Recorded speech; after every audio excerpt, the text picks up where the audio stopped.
کیا آپ نے کبھی سوچا کہ دنیا کے اندر انسان کو آئے ہوئے کتنا عرصہ ہو گیا؟ دنیا کے اندر انسان کو آئے کتنا عرصہ بیت گیا؟ قیامت کب آئے گی؟ اللہ کو کتنا عرصہ ہو گیا دنیا میں انسان کو بھیجے ہوئے؟ تو آپ کو یہ سن کے حیرت ہوگی۔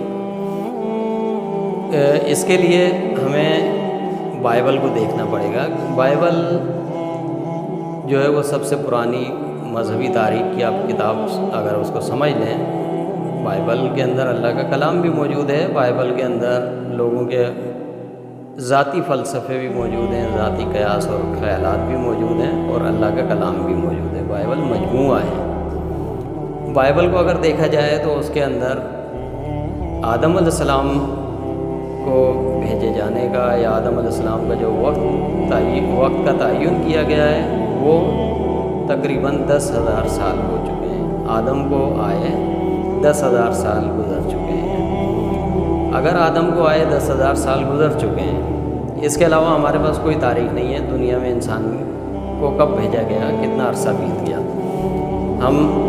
ہمیں بائبل کے اوپر اعتماد کرنا پڑے گا، کیونکہ بائبل کے علاوہ ہمارے پاس کوئی تاریخ نہیں ہے کہ جس سے ہمیں معلوم ہو سکے کہ آدم کو آئے کتنا عرصہ بیت گیا۔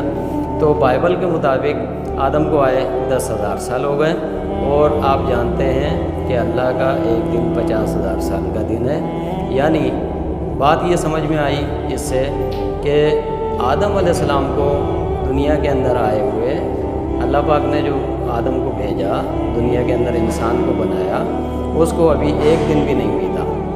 جب آدم کی اس پیدائش کو، آدم کے آنے کو 50,000 سال ہوں گے تو اس وقت اللہ کا ایک دن کمپلیٹ ہوگا۔ یعنی ابھی اللہ کا ایک دن بھی نہیں گزرا دنیا کے اندر آدم کو بھیجے۔